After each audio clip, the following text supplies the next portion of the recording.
semua dokumen asli itu ada pada Posan. Nah, jadi menurut Posan diduga Tantri CS memalsukan data, memalsukan dokumen untuk mengajukan persyaratan nama kota ke Haki. Di sini sudah jelas ya, Posan mempunyai dokumen asli. Berarti menurut Posan diduga pihak kota ini tidak memiliki dokumen asli. Dokumen tidak asli ini yang diajukan ke pihak Haki. Kenapa sudah ada alat buktinya, Posan tidak langsung mensomasi? AM to the PM, PM to the AM. If I quit your PM, I still rap with Sage Home. If I quit this season, I still beat the greatest. Halo, selamat sore, kembali lagi bersama Kacamata Hitam Official di sini. Dan kita membahas to the point aja langsung, kasus yang bergulir Posan CS dan Tantri CS, di mana kemarin diinformasikan mereka sudah mendaftarkan ke Haki untuk nama kotak itu. Kita juga lucu juga ya, padahal foundernya itu adalah mereka berempat, namun di Haki tersebut terdaftar bahwasanya pemiliknya adalah Tantri CS ya. Itu kita dapat informasi dari Posan ya, di video klarifikasi beliau ya yang terakhir. Nah, di situ jadi kita bertanya nih, apakah memang semudah itu untuk bisa mendaftar ke Haki begitu ya? Dan kemudian kita ingin cermati di sini untuk tindakan Posan selanjutnya ya. Apa kira-kira tindakan Posan selanjutnya bersama kuasa hukumnya? Jika memang sudah diketahui dan alat bukti sudah ada. Karena perlu teman-teman ketahui, semua dokumen asli itu ada pada Posan. Nah, jadi menurut Posan diduga Tantri CS memalsukan data, memalsukan dokumen untuk mengajukan persyaratan nama kota ke Haki. Di sini sudah jelas ya, Posan mempunyai dokumen asli. Berarti menurut Posan diduga pihak kota ini tidak memiliki dokumen asli. Dokumen tidak asli ini yang diajukan ke pihak Haki. Nah, ini kita mau tahu nanti seperti apa nanti ini penyelesaiannya ya. Berarti untuk tindakan selanjutnya kemungkinan besar kalau misalnya Posan berani mengeksekusi, pertama sekali dilakukan adalah somasi. Dan kemudian apakah juga mereka mempertanyakan ke Haki mengenai mekanisme verifikasi yang dilakukan oleh Haki. Apakah ada divisi khusus yang bisa memverifikasi atau mencari tahu nama atau logo yang didaftarkan oleh satu pihak. Apakah mereka hanya menerima saja atau coba memverifikasi data dari awal? Nah, itu yang kita perlu tahu ya. Jadi kalau misalnya memang tidak ada divisi verifikasinya, berarti bakal banyak akan permasalahan terjadi pada Haki ini. Namun kalau misalnya sudah ada verifikasinya, sudah ada divisi verifikasinya, kok bisa pihak Tantri ini pengajuannya diterima, sedangkan data dokumen yang mereka berikan menurut Posan itu tidak asli.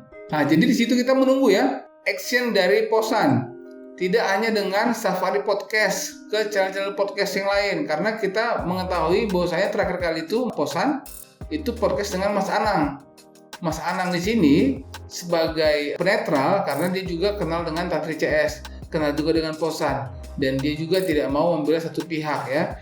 Namun harusnya Mas Anang ini juga memberikan masukan kepada Posan, karena jelas-jelas di sini Mas Anang mungkin sudah mengetahui sedikit banyaknya, karena memang Mas Anang tidak bisa masuk ke dalam karena ini permasalahan internal ya. Harusnya memang Posan CS dan Tantri CS lah yang menyelesaikan ini terlebih dahulu. Nah, hanya itu yang kita sayangkan sebenarnya ya, bahwasanya kenapa sudah ada alat buktinya, Posan tidak langsung mensomasi. Kalau misalnya Posan tidak mensomasi, berarti ini masalah akan berlarut-larut terus. Kenapa dia tidak mensomasi? Karena kalau misalnya mereka tidak mensomasi, masalah ini akan tidak selesai. Karena juga pihak kotak sepertinya menunggu Posan untuk menggugat agar semua ini diselesaikan di pengadilan. Jadi sehingga clear semua ya. Jadi bukan bantahan-bantahan lewat media sosial sebenarnya. Jadi itu yang kita baca ya. Kenapa pihak Tantri CS tidak menanggapi semuanya perihal apa yang diutarakan Posan? Karena mereka tidak ingin juga istilahnya kasus ini jadi bias gitu. Jika memang Posan sudah menerima sinyal itu, harusnya dia mensomasi. Sehingga yaudah, tunjukkan bukti, kemudian berikan argumen alasannya, berikan faktanya, dan kemudian pengadilan yang memutuskan. Nah, jadi permasalahan ini juga terdapat di setiap hampir banyak kasus ya, anak musisi ya, para musisi ya. Jadi mereka di sini memang permasalahan hak royalti ini, hak cipta ini memang sudah beberapa kali kita dengar ya. Kemarin kita juga pernah mendengar ya, ada lagu yang Tinggal Kenangan ya, itu diklaim satu pihak, dan kemudian juga permasalahan Once dan Dewa, dan juga permasalahan Dewa dengan memberikan judul Akulah Arjuna ternyata diklaim sepihak oleh penulis novel ya. Dia tidak terima bahwasanya Aku Bukan Arjuna yang miliknya itu menjadi judul dari lagu Dewa. Nah, ketika itu Dewa mengalah ataupun juga terbukti dia melanggar itu sehingga judulnya diganti sehingga Arjuna saja begitu. Nah, jadi kita minta sebenarnya Posan ini juga tidak safari-safari lagi ya ke tempat-tempat lain ya untuk podcast ya, sehingga mengaburkan akhirnya.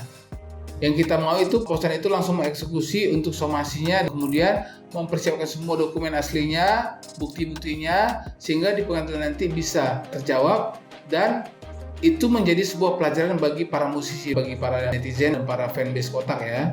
Jadi harus ada pelajaran yang ditarik dari situ, sehingga ini tidak hanya menguap begitu saja, tidak ada penyelesaiannya, damai, dan kemudian tidak ada sebuah pelajaran yang bisa ditarik begitu. Nah, jadi kita tidak mau terkesan ini sebuah settingan ya. Hanya itu saja yang kita sesalkan ya. Bang, apakah manajemen juga terlibat? Kalau menurut kita sih sebenarnya ada kemungkinan mereka terlibat ya, karena dari awal video-video yang kita upload sebelumnya, kita menginformasikan bahwasanya ketika Posan keluar, ada peran manajemen untuk meminta Posan tidak berkoar-koar ataupun menjelekkan nama Kotak. Namun ketika sudah 11 tahun berlalu, ketika Posan menanyakan hak royaltinya, mereka diam saja. Malah memberikan ruang untuk Tantri CS bisa mengklarifikasi. Padahal sebenarnya bukan hak mereka ya. Karena manajemen di situ ada andil untuk bisa menjawab. Dan untuk permasalahan WAMI yang diinformasikan oleh Tantri CS, jadi mereka juga tidak mau terlibat jauh ya, karena menurut mereka yang diwakilkan oleh Maki, basis umum band, itu adalah masalah internal mereka. Jadi biarkan mereka menyelesaikan. Jadi kita di sini bingung juga ya, permasalahan internal mengenai royalti, pihak WAMI tidak merespon ataupun tidak coba meluruskan. Sedangkan pihak Kotak sendiri sudah mengatakan bahwasanya ini urusan WAMI. Nah, jadi kita masih simpang siur untuk penyelesaiannya ya. Namun jika memang ini supaya tidak berlarut, pihak Posan dengan bukti-buktinya, dengan dokumen-dokumen aslinya, dengan bantahannya, mereka harusnya meneruskan ini ke hukum sehingga semua clear di pengadilan dan ketahuan siapa yang bertanggung jawab dan permasalahan selesai. Baik, begitu saja lah untuk informasi kita kali ini. Di video selanjutnya akan coba kita bahas lebih detail lagi mengenai hak cipta dan royalti dan hak paten ya. Hak paten ini akan coba kita bahas secara detail yang terjadi di negara kita, sehingga ada perbaikan menyeluruh untuk kita bisa belajar dari permasalahan tersebut. Oke teman-teman, tetap pantengin channel Kacamata Hitam Official. Salam sehat dan selamat sore.